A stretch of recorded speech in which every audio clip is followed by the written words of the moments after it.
All right. Hey, Dr. Amy, how are you? I'm good, Dr. Sydney. How are you? Great. Let's do Good. quick introductions, shall we? Sure. Tell me about yourself. My name is Dr. Amy Schaus, and I'm a doctor of acupuncture and Chinese medicine here at NorCal Integrative Medicine in San Rafael, California. And it looks like you're in your clinic today. I love it. I am. I'm in one of my treatment rooms right now.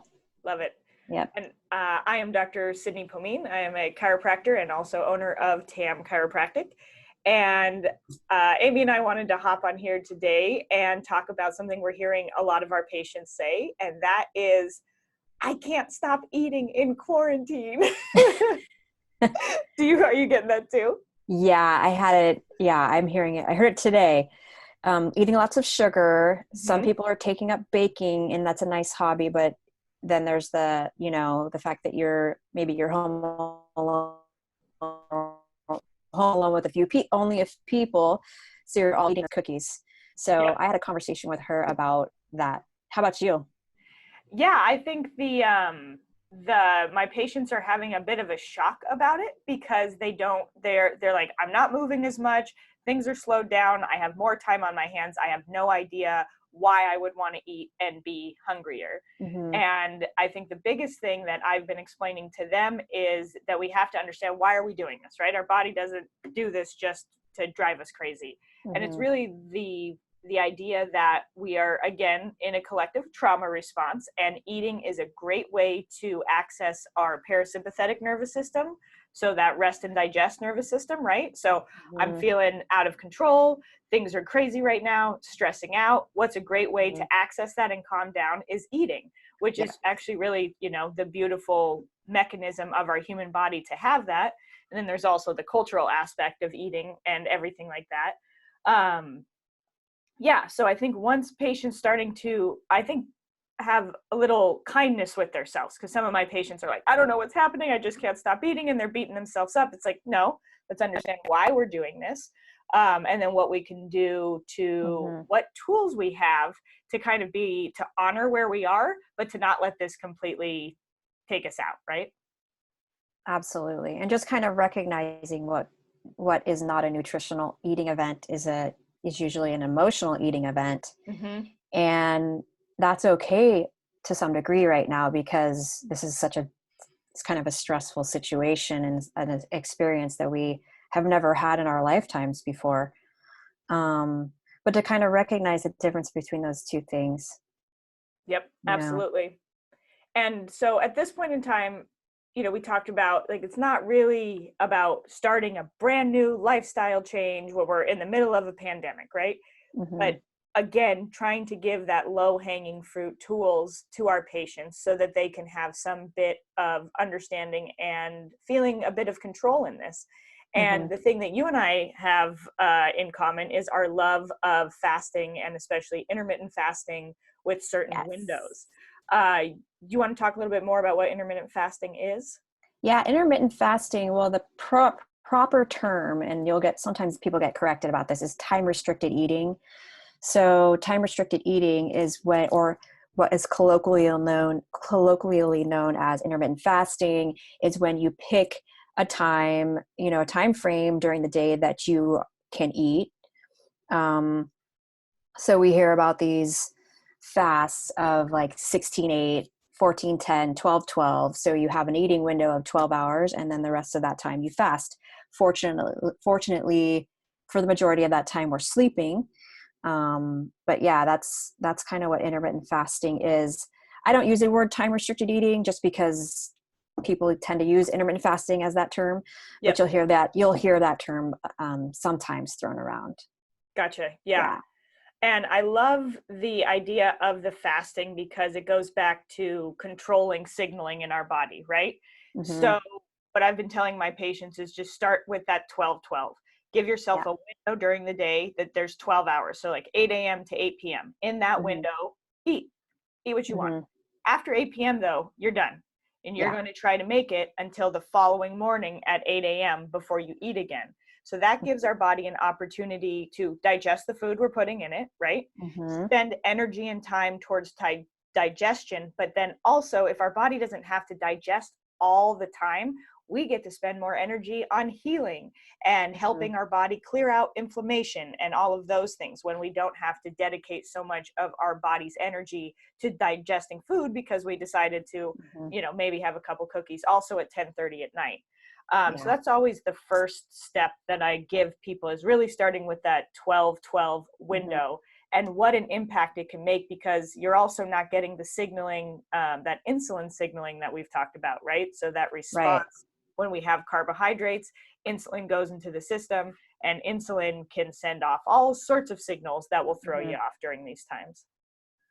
Yeah, I mean, when you're not eating, or you're not taking in any carbohydrate, particularly outside of your eating window, you're going to be in a state of low insulin, and that's a state of repair. That's a state that we all need to be in more often, so our bodies can kind of clean house, repair, and take a break from digestion and all those anabolic activities.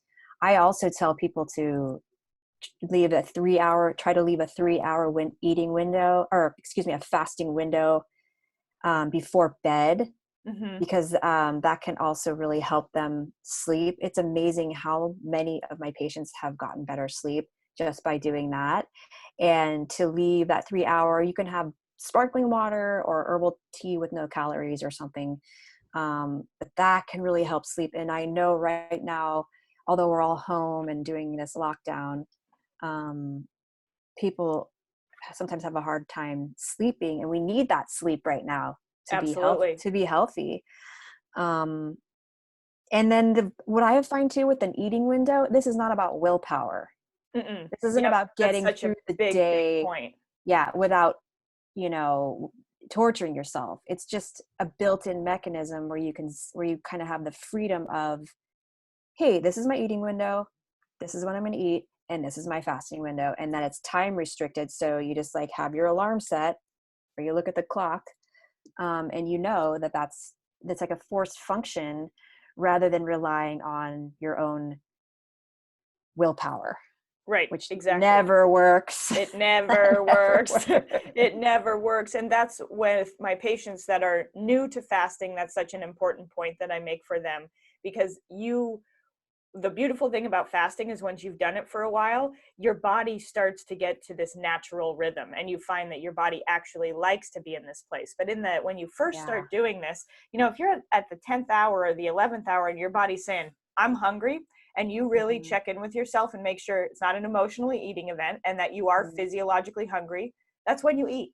This is not the time that we ignore our body signals. This is the time when we encourage our body to find more natural rhythms. Exactly.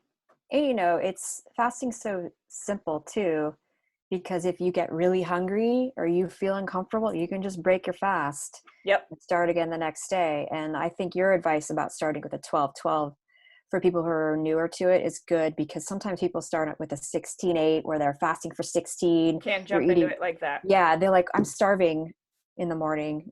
I can't wait till 11 or noon. I'm so hungry. And that's, we know that's a sign of metabolic inflexibility, but you also kind of want to ease your way into that. And then there's strategies like drinking a little bone broth or vegetable broth as a bridge. Right. That bridge to the end of the fast. Yeah. I love that. So what we're telling our patients right now is, hey, if you find that you're eating everything in sight, acknowledge what is emotional eating and just have awareness around it. And second, start with that 12-12 window. So for 12 hours of my day, I have an open window to eat. And for 12 hours of my day, I'm not eating. So my body can really go into that repair. Mm-hmm. And something you had brought up previously too was replacing, instead of when we kind of cut back on sugar, we cut back on some of those refined carbohydrates. It's a good idea to find a replacement also, because that's also like the willpower thing. Like if that replacing that behavior with something else, like exercise, meditation, absolutely, something creative, walking your dog.